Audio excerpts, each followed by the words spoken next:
வணக்கம். இது இலங்கையின் முதல் தர செய்தி வழங்குனர் நியூஸ் ஃபர்ஸ்ட் இன் வீக்கெண்ட் பிரதான செய்தி. உங்களுடன் இணைந்து கொள்ளும் நான் ரியாஸ் ஹாரிஸ். முதலில் தலைப்புச் செய்திகள். கொழும்பில் மழை நீருடன் கலந்த மசகு எண்ணெய், வீடுகளில் இருந்து வெளியேறிய மக்கள். மண் சரிவினால் பாதிக்கப்பட்ட மக்களை அதிருப்தி அடைய செய்த அதிகாரிகளின் தீர்மானம். படுகொலை செய்யப்பட்ட ஊடகவியலாளர்களுக்கு நீதி கிடைக்க வேண்டும் என வலியுறுத்தல். முள்ளியவளையில் ஒருவரை கைது செய்ய போலீசார் முயன்ற போது அமைதியின்மை.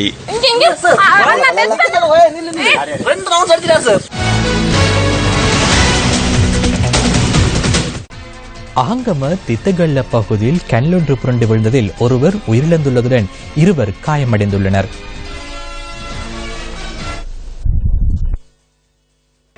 மழையை அடுத்து கற்குவாரியிலிருந்து கல் புரண்டு விழுந்ததில் இந்த அனர்த்தம் ஏற்பட்டுள்ளது. இந்த சம்பவத்தில் தித்தக்கல்ல பகுதியைச் சேர்ந்த 59 வயதான ஒருவரை உயிரிழந்துள்ளதுடன் காயமடைந்த 2 கராபிட்டிய போதனா வைத்தியசாலையில் அனுமதிக்கப்பட்டுள்ளனர்.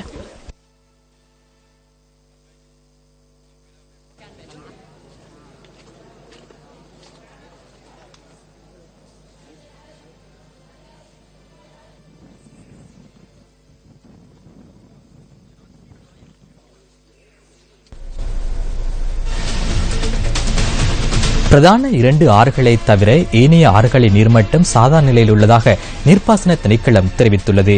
எனினும் கிங்கங்கை மற்றும் கழுகங்கை ஆகியவற்றின் நீர்மட்டம் அதிகரித்துள்ளதாக நீர்ப்பாசன திணைக்களம் குறிப்பிட்டுள்ளது.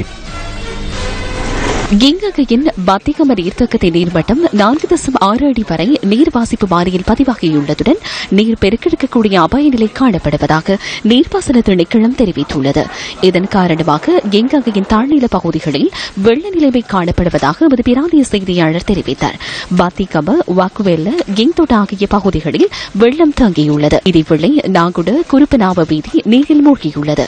கிந்தோட்டை, உக்வத் பகுதியில் உள்ள விவசாய நிலங்கள் பலவும் நீரில் மூழ்கியுள்ளன. பத்திகம காலி வீதியின் கனிகம பகுதியில் வெள்ளம் தங்கியுள்ளது.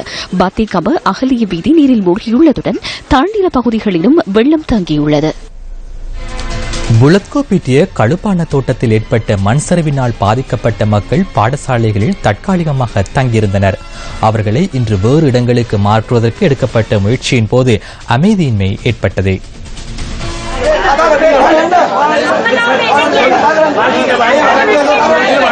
පැත්තවත් බලන්න වාහනෙන් බෑලත් නැහැ.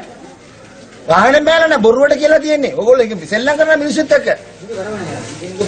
අට්ටක ගාලා මොන සූදාවක් නැත ඕගොල්ලෝ මේකල මිනිස්සු අසාධාරණ කරනවා. இந்த மக்களை பாடசாலைகளில் இருந்து வெளியேற்ற வேண்டும் என புலத்கோப்பிட்டிய பிரதேச செயலகம் தெரிவித்துள்ளது. பாடசாலைகளை மீள திறக்க வேண்டியுள்ளமையினால் இந்த தீர்மானம் எடுக்கப்பட்டுள்ளதாக அதிகாரிகள் தெரிவிக்கின்றனர். இதேவேளை அருநாய்க்கவில் ஏற்பட்ட மண் சரிவினால் பாதிக்கப்பட்ட மக்கள் ஸ்ரீ சுமங்கல வித்யாலயத்தில் தங்கியுள்ளதுடன் அந்த பாடசாலையும் நாளை திறக்கப்பட உள்ளது. எனினும் பாடசாலையின் ஒரு பகுதியில் மக்கள் தங்குவதற்கு இடமளிக்கப்பட்டுள்ளது. எனினும் இங்கு தங்கியுள்ள மாணவர்களுக்கும் கல்வி நடவடிக்கைகளை தொடர முடியாத நிலைமை ஏற்பட்டுள்ளது. அவர்கள் கல்வி பயிலும் அம்பலக்கந்த பாடசாலை மண்சரிவு அச்சுறுத்தலுக்கு உள்ளாகியுள்ளமை அதற்கான காரணமாகும். தொடர்ந்து பெய்த கடும் மழையினால் ஆயிரக்கணக்கான மக்கள் இடம்பெயர்ந்துள்ளனர். அவ்வாறு இடம்பெயர்ந்தவர்களில் 2 இன்று திருமண பந்தத்தில் இணைந்து கொண்டனர். இவர்களின் திருமண நாள் ஏற்கனவே தீர்மானிக்கப்பட்டிருந்த போதிலும் கம்பளை அம்புலுவாப கந்தையில் ஏற்பட்ட மண் சரிவினால் இவர்களுக்கு தற்காலிக முகாம்களுக்கு செல்ல வேண்டி ஏற்பட்டது. பல நாட்களாக சோகத்தில் வாழ்ந்த மக்களுக்கு ஒரு ஆறுதலாக இந்து மத சம்பிரதாயத்துக்கு அமைய இன்று இவர்களின் திருமணம் நடைபெற்றது. வெள்ளத்தினால் பாதிக்கப்பட்ட சேதவத்தை பகுதி மக்கள் தொடர்ந்தும் சிரமங்களை எதிர்கொண்டு வருகின்றனர். நீரில் எண்ணெய் கலந்துள்ளமையினால் மக்கள் பெரிதும் பாதிக்கப்பட்டுள்ளனர். சேதவத்த, பிஜி பெரேரா மாவத்தை மற்றும் துடுகள மாவத்தை உள்ளிட்ட பல பகுதிகளில் 60 வீடுகளில் கருப்பு நிறமான எண்ணெய் படலங்களை காணக்கூடியதாக உள்ளது. பெட்ரோலிய கூட்டுத்தாபனத்திற்கு சொந்தமாக 3 தாங்கிகளிலிருந்து எண்ணெய் கசிந்து நீருடன் கலப்பதாக மக்கள் குறிப்பிடுகின்றனர். எண்ணெய் தாங்கிகளில் இருந்து கசியும் எண்ணெயால் எமது வீடு மிகவும் சேதமடைந்துள்ளது. பிள்ளைகளுக்கு பாடசாலை செல்வதற்கு கூட இயலாமல் உள்ளது. சீருடைகளில் படிவம் போல உள்ளது. இந்த நீரை போலவேதான் எண்ணெய் வந்தது. இதனால் எமது வீடு, பொருட்கள் என அனைத்தும் சேதமாகியுள்ளன. எமது பிள்ளைகளுக்கு உடைகளும் இல்லை. எமக்கு நிவாரணங்கள் வழங்கும் வரை எவரும் இந்த கூடாரங்களில் இருந்து வெளியேறுவதில்லை. எண்ணெயை இந்த பகுதியூடாக வெளியேற்ற வேண்டாம் என நாம் கூறினோம். ஆனால் யாருக்கும் தெரியாமல் இங்கு எண்ணெயை வெளியேற்றிவிட்டனர். நாங்கள் அவர்களிடம் சண்டை பிடித்தோம். வெள்ளம்பட்டி போலீஸ் அதிகாரிகளுக்கு இந்த பகுதியை நாங்கள் காண்பித்தோம். எம்மால் இந்த வீடுகளில் தங்க முடியாது. வெள்ளம் வடிந்தோடினாலும் எண்ணெய் படலம் காரணமாக மக்களுக்கு வீடுகளுக்கு சென்று வாழ முடியாத நிலைமை ஏற்பட்டுள்ளது. இவர்கள் தற்போது சேதவத்தை ரயில் வீதிக்கு அருகில் தங்கியுள்ளனர். ஒன்று, இவர்கள் திட்டமிட்டு எண்ணெயை வெளியேற்றியிருக்கிறார்கள். அல்லாவிட்டால் தொழில்நுட்ப காரணங்களால் கசிவு ஏற்பட்டிருக்கலாம். அமைச்சர் முன்னிலைக்கு அதிகாரிகள் அழைக்கப்பட்டு இது தொடர்பில் நடவடிக்கை எடுக்குமாறு கூறப்பட்டது. முன்னர் இல்லாதவாறு எண்ணெய் படிந்துள்ளமை மற்றும் படிந்துள்ள எண்ணெய் அகற்றப்படாமையால் பாரதூரமான நிலை ஏற்பட்டுள்ளது. தொடர்பில் அதிகாரிகள் கவனத்தில் எடுக்க வேண்டும். இந்த பொருட்கள் நீரில் மூழ்கியிருந்தால் அவற்றை கழுவி பயன்படுத்தியிருக்கலாம். எனினும் இங்கு எண்ணெயே படிந்துள்ளது. இதனை சுத்தம் செய்ய முடியாது. அத்துடன் இந்த எண்ணெய் கழனி கங்கையில் கலக்கும் அபாயம் உள்ளதாக மக்கள் தெரிவிக்கின்றனர். எனவே அதிகாரிகள் உடனடியாக இது குறித்து நடவடிக்கை எடுக்க வேண்டும் என்பது இவர்களின் கோரிக்கையாகும். இந்த பகுதியில் நீண்டகாலமாக எண்ணெய் கொண்டு செல்லப்பட்டுள்ளது. கசிந்த எண்ணெய் மண்ணில் கலந்துள்ளது. அதேபோன்று களவாக எண்ணெய் விற்றவர்களும் வெள்ளத்தில் சிக்கினர். இந்த பிரச்சனைகளை தவிர குழாயிலிருந்து எண்ணெய் கசியவில்லை. பாதிக்கப்பட்ட மக்களுக்கு சுத்திகரிப்பதற்கான உதவிகளை வழங்க பெட்ரோலிய கூட்டுத்தாபனம் தாமாகவே முன் வந்துள்ளது. அந்த பணிகளை செய்வோம் என்பதை உறுதியாக கூறிக்கொள்கின்றேன். உலக வங்கியின் $8 பில்லியன் நிதியுதவியில் கொலன்னாவையில் வெள்ளம் வடிந்தோடும் திட்டம் ஒன்றை ஆரம்பிக்க உள்ளதாக பாராளுமன்ற உறுப்பினர் SM மரிக்கார் இன்று தெரிவித்தார். கொலன்னாவ சாவமுள்ள பிரதேசத்தில் இடம்பெயர்ந்துள்ள மக்களுக்கு உலர் உணவுப் பொருட்களை வழங்கும் நிகழ்வின் போதே பாராளுமன்ற உறுப்பினர் SM மரிக்கார் இதனை கூறினார். அரை மணித்தியால மழை பெய்தால் கொலன்னாவை மூழ்கிவிடும். கால்வாய்களை நிரப்பி நீர் வடிந்தோடும் வீதிகளை மூடியுள்ள நிலையில் இது குறித்து ஆராய ஜனாதிபதி செயலணி ஒன்று நியமிக்கப்பட்டுள்ளது. சில அதிகாரம் பொருந்தியவர்கள் கொலன்னாவையில் காணிகளை நிரப்பி சட்டவிரோத நிர்மாண பணிகளை மேற்கொண்டமையினால் இந்த நிலைமை ஏற்பட்டுள்ளதாக நான் ஜனாதிபதியிடம் கூறியுள்ளேன். இதனை உடனடியாக நிறுத்துமாறு கூறினேன். எனவே கொலன்னாவில் மேற்கொள்ளப்படும் சட்டவிரோத நிர்மாணங்கள் மற்றும் காணிகளை நிரப்பும் செயற்பாடுகளை தடை செய்வதற்கு உடனடியாக தீர்மானம் எடுக்கப்பட்டது. அதேபோன்று காணிகளை நிரப்பி உறுதிப்பத்திரங்களை தயாரிக்கவுள்ள காணிகளை அரசாங்கத்துக்கு பெற்றுக்கொள்ளவும் தீர்மானிக்கப்பட்டுள்ளது. மெகட கொலன்னாவில் 2 ஏக்கர் காணி நிரப்புவதற்கு தயார் நிலையில் உள்ளனர். எதற்கும் இடமளிக்க முடியாது. මෙගොඩ කොළන්නා මෙහා පැත්තේ අක්කර දෙකක් ගොඩ ලෑස්ති කරන් ඉන්නවා. ඒකක්වත් කරන්න දෙන්න බෑ. மறைந்த ஊடகவியலாளர் ஐயாத்துரை நடேசனின் 12வது நினைவு தினம் மட்டக்களப்பில் இன்று அனுஷ்டிக்கப்பட்டது. இதன்போது ஊடகவியலாளர் ஐயாத்துரை நடேசனின் உருவப்படத்துக்கு மலரஞ்சலி செலுத்தப்பட்டது. நடேசனுக்கு துவராமைப்பு நிறைவே அவர்களுடன் ஒன்றாக இருந்தோம், ஒன்றாக சாப்பிட்டோம். ஒரு பத்திரிகை ஆசிரியர் என்பவர் எங்கு நல்ல விடயங்கள் இருக்கின்றதோ, எங்கு மக்களுக்கு தேவையான விடயங்கள் இருக்கின்றதோ, எங்கு மக்களுக்கு அநீதிகள் இடம்பெறுகின்றனோ, எங்கு அநியாயங்கள் இடம்பெறுகின்றதோ, எங்கு நீதி தேவைப்படுகின்றதோ அவை அனைத்தையும் ஒன்று திரட்டி கொண்டு வந்து அதனை வெளிப்படுத்துவதான் ஒரு பத்திரிகை ஆசிரியரின் கடமை. பல்வேறு இடர்பாடுகள் வரலாம், பல்வேறு நெருக்குதல் வரலாம், அச்சுறுத்தல் வரலாம், பயமுறுத்தல் வரலாம். ஆனால் அந்த சீட்ல போய் உட்கார்ந்துட்டாங்க, இதெல்லாம் ஒன்றுமே தெரியாது. நடேசனை கேட்கும், என்ன இவ்வளவு இதா இருக்குது, பிசாம உட்கார்ந்து இருந்து எழுதுறீங்க, ஆட்டிகள் எழுதுறீங்க, என்னோட கதைக்கு போய் சிவராமும் அதே மாதிரி தான் சொல்றேன். எனவே அது போய் சீட்டில் இருந்து விட்டார், இவைகள் அனைத்தும் மறந்துவிடும். இவர்களை அழிப்பதன் மூலமாக இந்த தமிழ் தேசிய வாதம் என்கின்ற உணர்வை மழுங்கடிக்க வேண்டும் என்கின்ற ஒரு சிந்தனை திட்டமிட்ட அந்த சதிகார கூட்டத்திடம் இருந்திருக்க வேண்டும். பல்வேறு விதமான ஒடுக்குமுறைகள், அடக்குமுறைகள், அராஜக போக்குகள், இப்படிப்பட்ட பல்வேறுபட்ட அந்த மக்களுக்கு தீங்கிழைக்கக்கூடிய விடயங்களை துணிகரமாக சொல்ல முற்பட்டார்.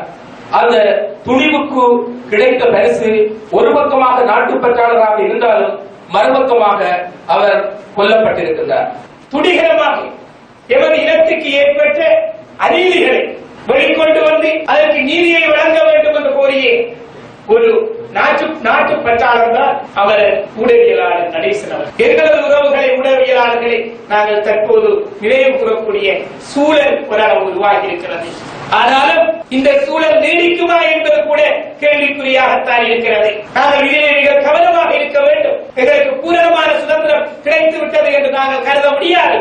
தற்போதும் ஆட்சியிலே பல பிரச்சனைகள் நடந்து கொண்டிருக்கின்றது, பலர் கொல்லப்பட்டிருக்கிறார்கள். ஆகவே இவர்கள் சார்பான விசாரணைகள் துரிதப்படுத்தப்பட வேண்டும். இந்த கொலைகளுக்கான நீதி நியாயங்கள் வெளிப்படுத்தப்பட வேண்டும்.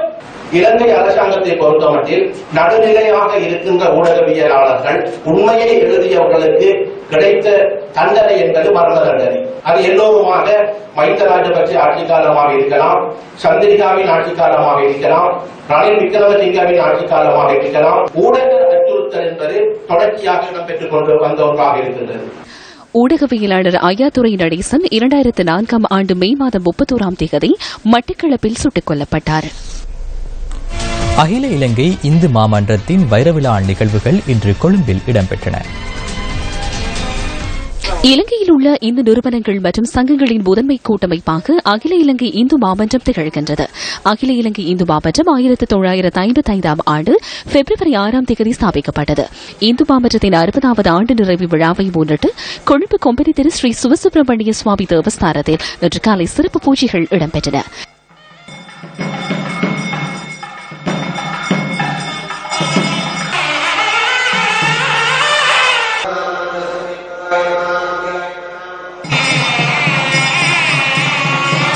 தொடர்ந்து வைர விழா சிறப்பு மலர் ஊர்வலமாக அகில இலங்கை இந்து மாமன்ற தலைமை அலுவலகத்துக்கு கொண்டு செல்லப்பட்டது.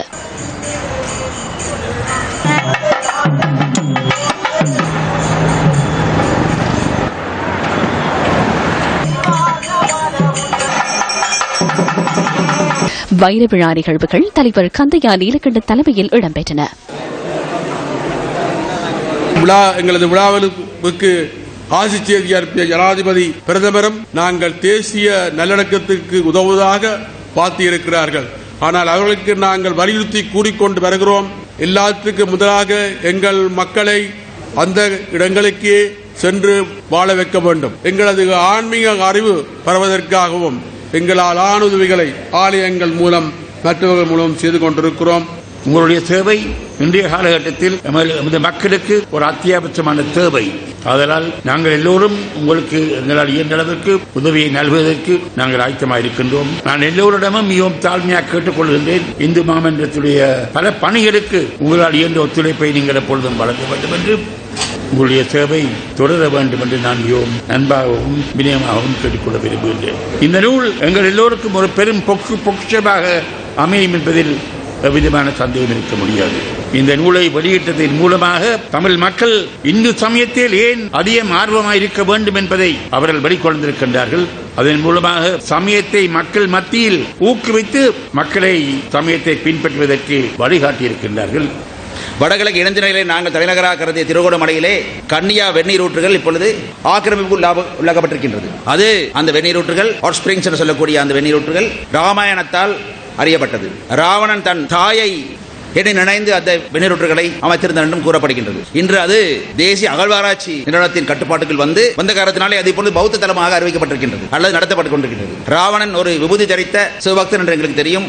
ஆகவே ராவணன் காலத்திலிருந்து அது அறியப்பட்டிருக்கின்றது. இன்று அது அப்படி அல்ல. ஏற்கனவே தென்னிலங்கையில் இருக்கக்கூடிய கதிர்காம கந்தனின் புனித ஸ்தலம் கதிர்காமம் இப்பொழுது ஒரு பௌத்த ஸ்தலமாகத்தான் அறியப்பட்டிருக்கின்றது. நான் இளமையிலே அங்கே சென்றிருக்கின்றேன். இப்பொழுது செல்வதில்லை. காரணம், செல்லும் பொழுதெல்லாம் அங்கே அது இந்துத்தன்மை களவாடப்பட்டு பௌத்த ஸ்தலமாகத்தான் அது அடையப்பட்டிருப்பதை பார்க்கும் பொழுது மனதிலே வெறுப்பு ஏற்படுகின்றது. திரு கேதீஸ்வரத்துக்கு முன்னாலே கூட ஒரு ஆக்கிரமிப்பு முயற்சி நடைபெறுவதாக நாங்கள் அறிகின்றோம். வட இலங்கையிலே நாகபூசணி அம்மன் ஆலயம் அமைந்திருக்கும் அளவிலே அந்த பகுதியிலே நாகதி விகாரைக்கு முன்னாலே பௌத்த சிலை ஒன்று கட்டப்படுவதாக சில மாதங்களுக்கு முன்னாலே பாரிய சர்ச்சை எழுந்தது. முல்லைத்தீவு புதுக்குடியிருப்பில் முத்தமிழ் விழா நேற்று பிற்பகல் இடம்பெற்றது. இதன்போது தமிழர்களின் பாரம்பரிய கலைப்படைப்புகள் மேடையேற்றப்பட்டன. முத்தமிழ் விழாவில் பாராளுமன்ற உறுப்பினர்கள், தென்னிந்திய திரைப்பட நடிகர் சங்க தலைவர் நாசர், குணச்சித்திர நடிகர் மு சண்முகராசா உள்ளிட்ட பலர் கலந்து கொண்டிருந்தனர். யாழ் மண்ணில் வாழ்வெட்டுகளும் கலாச்சார சீர்கேடுகளும் தினசரி அரங்கேறி வருகின்றன. அதை தடுத்தாக வேண்டிய பொறுப்பு ஈழம் மண்ணிற்கு உண்டு. மாற்றானிடம் பாதுகாப்பு கேட்டு இன்று தலைகுனிந்து நிற்கின்றோம். தனியொரு பெண்ணாக நடுநிசியில் நடு ரோட்டில் வலம் வந்தனர் எமது பெண்கள். அது ஒரு காலம். இன்று இருளை கண்டவுடன் வீட்டு கோடியில் ஒதுங்கி நிற்கிறது எமது பெண்ணினம். வாளெடுத்து போர் புரிந்தனர் பெண்கள். தமிழர் இலக்கியத்திலே போர் புரிந்து மண்ணிற்காக மடிந்து போயினர் பெண்கள் ஈழத்திலே. கலைப்படைப்புகளை காத்திடுங்கள். அப்போதுதான் வரலாறு சொல்லி நிற்கும் நீ தமிழன் என்று. உலக விடுதலை போராட்டங்களை பின்பற்றி வந்து எங்களுடைய இளம் குறிப்பாக எங்களுடைய இனம் அதனுடைய இளம் சமுதாயம், எங்களுடைய மக்கள், எங்களுடைய தாய்மார் தந்தைமார் அவர்களுடைய பிள்ளைகள் இலட்சமாக தங்கள் உயிர்களை கொடுத்தார்கள். ஏனென்றால் ஒழுக்கத்தை விட உயிர் பெரிது அல்ல. அந்த ஒழுக்கத்தை பேணுவதற்காக, உலகத்திலே உயர்ந்த நாகரிகத்தை நாங்கள் அடைவதற்காக, மீட்டெடுப்பதற்காக உயிர்களை கொடுக்கிறோம் என்று அந்த மக்கள் போரிலே தங்கள் உயிர்களை கொடுத்திருக்கிறார்கள், கொல்லப்பட்டிருக்கிறார்கள், பலி கொடுக்கப்பட்டிருக்கிறார்கள், பலி எடுக்கப்பட்டிருக்கிறார்கள். தமிழின படுகொலையால் 1 லட்சத்துக்கு மேற்பட்ட மக்கள் படுகொலை செய்யப்பட்டதற்கு எங்களுக்கு ஒரு இறமை இருக்கிறது. தமிழ் தேசிய இனம் தன்னுடைய தாயகத்திலே சுய நிர்ணய உரிமையோடு வாழ்வதற்கான போராட்டத்தை, இன்றைக்கு ஆயுத போராட்டம் தோற்கடிக்கப்பட்டிருக்கலாம், மௌனிக்கப்பட்டிருக்கலாம், ஆனால் எங்களுடைய விடுதலை போராட்டம் தொடர்ந்து கொண்டுதான் இருக்கிறது. எங்களுக்கு சர்வதேச ரீதியாக இந்த கொல்லப்பட்ட மக்களுக்கு ஒரு நீதி கிடைக்கும் வரை, நீதி கிடைத்ததன் பின்னர் தான் நல்லிணக்கமும் வேறு எதுவும் ஏற்பட முடியும். எனக்கு ஒரே கோட்பாடு, கலைஞர்களை ஒன்று சேர்ப்பது, கலைஞர்களை மேம்படுத்துவது. உண்மையில் நீங்கள் வரலாற்றுகளை திரும்பி பார்த்தீர்களே என்றால், வாள்களுக்கு இணையாக கலைகளும் கலைகளும் ஒரு ஆயுதமாக இருந்திருக்கின்றன. ரஷ்ய புரட்சி மாபெரும் வெற்றியடைந்ததற்கு காரணம் கலை. பிரெஞ்சு புரட்சி வெற்றியடைந்ததற்கு காரணம் கலை.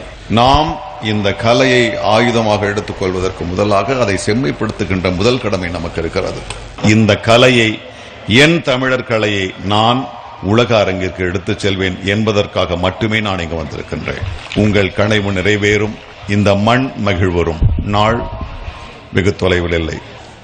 எப்படியெல்லாம் நாம் வேறுபடுகிறோமோ அதுதான் நம்மளுடைய தனித்துவம். அந்த தனித்துவத்தை வெளிப்படுத்துவதற்கு நம்மளுக்கு முழு சுதந்திரம் வேண்டும். ஏனென்றால் அது என்னுடைய தனித்துவம், என்னுடைய படைப்பாற்றல்.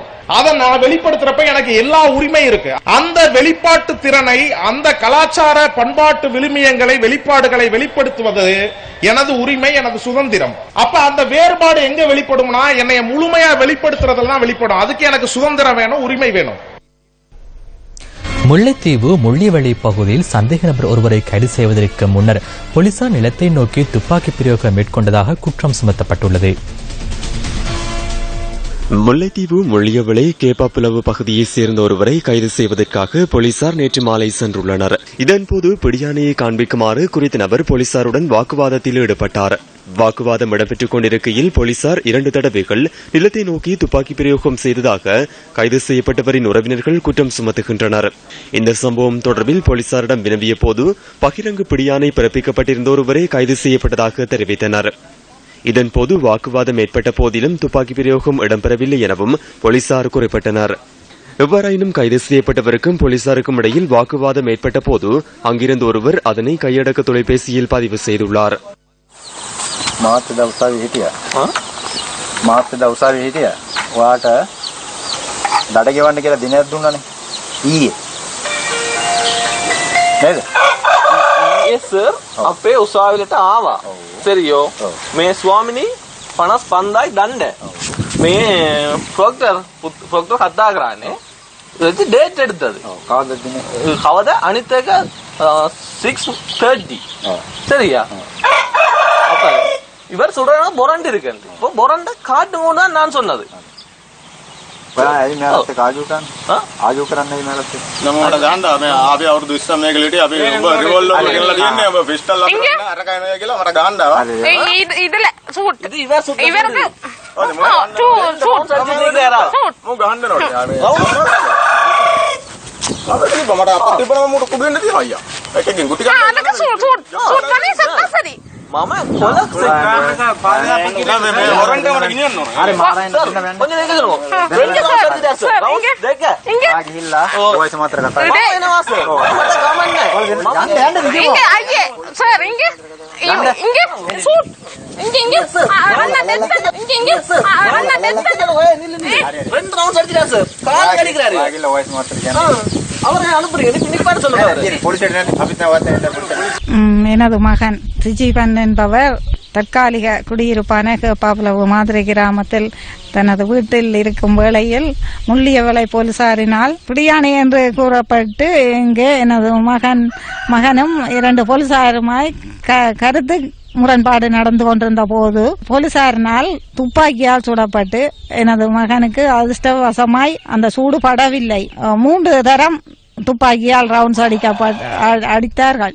இந்த சம்பவம் தொடர்பில் ஆராய்வதற்காக தமிழ் தேசிய கூட்டமைப்பின் பாராளுமன்ற உறுப்பினர் சாந்தி ஸ்ரீ ஸ்கந்தராஜா இன்று பிற்பகல் கேப்பாப்புலவு பகுதிக்கு சென்றிருந்தார். அவரை பிடியானை அற்ற முறையிலே இங்கு பிடிக்க வந்த பொழுது அவர்கள் தான் அந்த பிடியானையை காட்டும் சந்தர்ப்பத்திலேயே நான் உங்களுடன் வருவேன் என்று வாக்குவாதப்பட்ட பொழுது அவருக்கு காலுக்கு கீழ் சுட்டிருக்கிறார்கள். அந்த பிடிக்க வந்த போலீசார் சுட்டிருக்கிறார்கள்.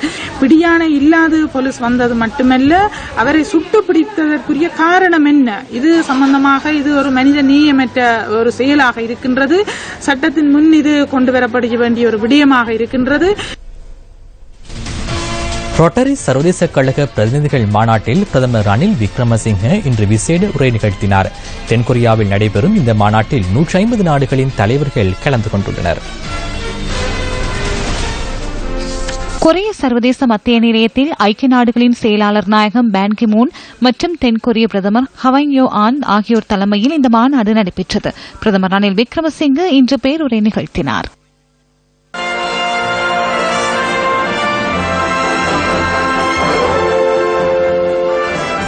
One area that requires a lot of work. தற்போதைய அரசாங்கங்கள் மற்றும் அமைப்புகளின் செயற்பாடுகளில் மாற்றங்கள் ஏற்பட்டு வருகின்றமையினால் இவ்வாறான அமைப்புகள் அவசியப்படுகின்றன. 2008ஆம் ஆண்டு ஏற்பட்ட பொருளாதார பிரச்சினைகள் காரணமாக உலகின் பல நாடுகளின் வரவு செலவு திட்ட பற்றாக்குறையை குறைக்கும் நோக்கில் மாற்று திட்டங்களுக்கு செல்ல வேண்டி ஏற்பட்டது. அரசாங்கத்தின் செலவுகளை குறைக்க வேண்டி ஏற்பட்டது. சில அரசாங்கங்கள் சமூக நலன்புரி சேவைக்கான ஒதுக்கீடுகளை குறைத்தன. வரவு செலவு திட்ட பற்றாக்குறையை தீர்ப்பது என்பது அரசாங்கம் சமூக நலன்புரி சேவைகள் தொடர்பிலான பொறுப்பில் இருந்து விடுபடுவது அல்ல. அதேபோன்று அரசு சேவையும் இலக்குகளை அடைந்து கொள்ளும் வகையில் விஸ்தரிக்கப்பட வேண்டும். இந்த பாரிய செயற்பாட்டின் போது அரசாங்கத்தினதும் அமைப்புகளினதும் பெண்களின் பிரதிநிதித்துவம் முக்கியமானது. ஒத்துழைப்பு குழுக்களாக மாத்திரம் பெண்களை இணைத்துக் கொள்ளக்கூடாது. அவர்களுக்கு உயர் பதவிகள் வழங்கப்பட வேண்டும். எதிர்க்கட்சித் தலைவர் ரா சம்பந்தன் திராவிட முன்னேற்றக் கழகத்தின் தலைவர் மு கருணாநிதிக்கு வாழ்த்து தெரிவித்தமை தொடர்பில் பல்வேறு கருத்துக்கள் முன்வைக்கப்படுகின்றன.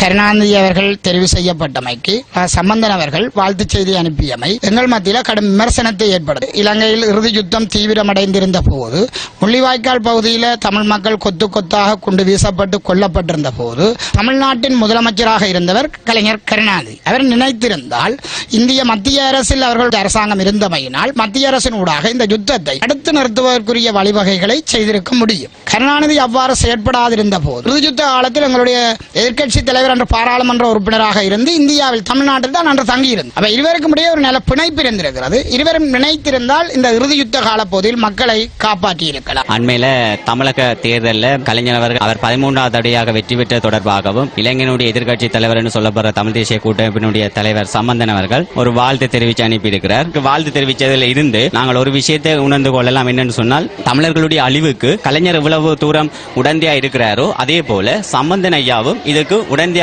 இருக்கிறார் என்பது இதன் மூலமாக தெரியப்படுத்தப்படும். இறுதி யுத்தத்தை நிப்பாட்டக்கூடிய அல்லது மக்களுடைய படுகொலையை நிறுத்தக்கூடிய அதிகாரத்தில் கலைஞர் அவர்கள் தமிழ்நாட்டிலேயோ இந்தியாவிலோ இருந்திருக்கிறார். அவர் என்ன செய்யறார் சொன்னால் இந்த எங்களுடைய படுகொலைக்கு அவர் ஒரு காரணமாக இருந்தவர். அது மட்டுமல்லாது இங்க சம்பந்தன் ஐயாவை கூட அவர் தான் அழைச்சாங்க இந்தியாவில் வச்சிருந்தார். இறுதி யுத்தம் நடந்த காலத்தில் கருணாநிதி தான் தமிழ்நாட்டின் முதலமைச்சராக இருந்தவர். சும்மா சம்பிரதாயத்துக்கு உண்ணாவிரதம் இருந்தவர். முள்ளிவாய்க்கால் யுத்தம் நடந்த காலத்தில் சம்பந்தன் ஐயா அங்கே இருந்தவர். இந்த நேரத்தில் கருணாநிதிக்கு இவர் வாழ்த்து தெரிவிச்சிருக்கிறது. இது அவைகள் 2 பேருக்கும் இடையில இந்த இன அழிப்புக்கு தொடர்பு இருக்கிற மாதிரி தான் எங்களுக்கு பார்க்க தெரியுது.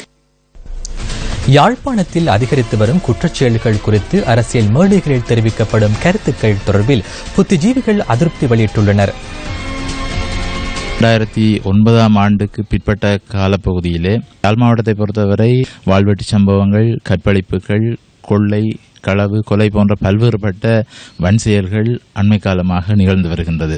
இந்த விடயங்களை தட்டி கேட்பதற்கு கடந்த காலங்களிலே நமது நாட்டிலே இருக்கக்கூடிய அரசியல்வாதிகள் பலரும் முன்வந்ததாக தெரியவில்லை. நீதிபதி இளஞ்செழியன் அவர்கள் இவராக இருந்தாலும் அவர்கள் தண்டிக்கப்பட வேண்டும். தற்போது யாழ் குடாநாட்டில் யுத்தம் முடிவுக்கு கொண்டு வந்த பின்பு இங்கு வாழ்வெட்டு போதவஸ்து, கற்பழிப்பு, கொள்ளை போன்ற வன் செயல்கள் இங்கு தலதூக்கி உள்ளது. அரசியல்வாதிகள் எந்த அக்கறையும் இல்லாமல் இந்த பிரச்சனையை தேர்தல் காலத்திலே அவர்கள் ஒரு நல்லொரு இலக்கி கொண்டு வருவோம் என்று சொல்லி இந்த யாழ்குடா நாட்டை தற்போதுதான் விழிப்புணர்வு அடைந்திருக்கிறார்கள்.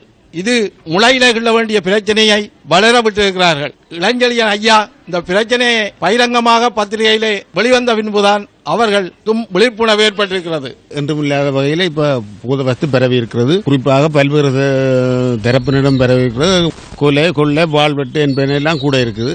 அரசியல்வாதிகள் மற்றும் பல்வேறு தரப்பினர்கள் இதை பற்றி கதைக்கணும். எங்களோட மேல் நீதிமன்ற நீதிபதி இளஞ்செழியன் அவர்கள் நடவடிக்கை எடுக்க ஆரம்பித்த அந்த அரசியல்வாதிகளை கதைக்கணும். இவ்வளவு நேரம் ஒரு கதையும் காண இல்லை. சில காலமாகத்தான் அது கூடுதலாக இருக்குது. இது எங்களோட நாட்டுக்கு பெரிய சாபக்கேடு. ஆசிய மற்றும் ஆசிய பிராந்திய அணிகளுக்கு இடையிலான ஆப்டிமிஸ்ட் படகு போட்டி திருகோணமலையில் நடைபெற்று வருகின்றது. அது தொடர்பிலான தகவல்களோடு இணைந்து கொள்கின்றார் எமது அலுவலக செய்தியாளர் ராஜலிங்கம் திரிஷானோ. திருகோணமலை உப்புவேலி கடற்கரை பகுதி இவ்வாறு களை கட்டியிருப்பது ஆசிய மற்றும் ஆசிய பிராந்திய அணிகள் பங்கேற்கும் ஆப்டிமிஸ்ட் படகு போட்டிகளுக்காக. இந்த படகு போட்டிகள் இன்றைய தினத்தில் உத்தியோகபூர்வமாக ஆரம்பமாகியுள்ளதுடன் இன்னும் 4 நாட்களுக்கு நீடிக்க உள்ளது. அதாவது தொடர்ந்து 5 நாட்கள் நடைபெறும் இந்த போட்டியில் இலங்கை மற்றும் 16 நாடுகளைச் சேர்ந்த வீர வீராங்கனைகள் பங்கேற்கிறார்கள். இந்த போட்டிகளுக்கு ஸ்போர்ட்ஸ் ஃபர்ஸ்ட் ஊடக அனுசரணை வழங்குகின்றது. சுமார் 16 வயதுக்குட்பட்ட வீர வீராங்கனைகள் மாத்திரமே இந்த போட்டிகளில் விளையாட முடியும் என்பதும் இங்கு குறிப்பிடத்தக்க ஒன்றாகும். படகு போட்டி என்பது சாதாரணமாக இந்த கடலில் 2வது தடவையாக இந்த முறை நடத்தப்படுவதாக இங்கே தற்போது அறிவிக்கப்பட்டது. அதேபோன்று தொடர்ந்து இது தொடர்பான தகவல்களை உங்களுக்கு ஸ்போர்ட்ஸ் ஃபர்ஸ்ட் கொண்டு வருவதற்கு நாம் தயாராக இருக்கின்றோம். தொடர்ந்து இணைந்திருங்கள் எம்முடன். ஸ்போர்ட்ஸ் ஃபர்ஸ்டுக்காக திருகோணமலை உப்புவேலி கடற்கரை பகுதியிலிருந்து ராஜலிங்கம் திரிஷானோ. இத்துடன் நியூஸ் ஃபர்ஸ்டின் 8 மணி பிரதான செய்தி நிறைவடைகின்றது. எமது அடுத்த பிரதான செய்தியை 10:45 எதிர்பாருங்கள். வணக்கம்.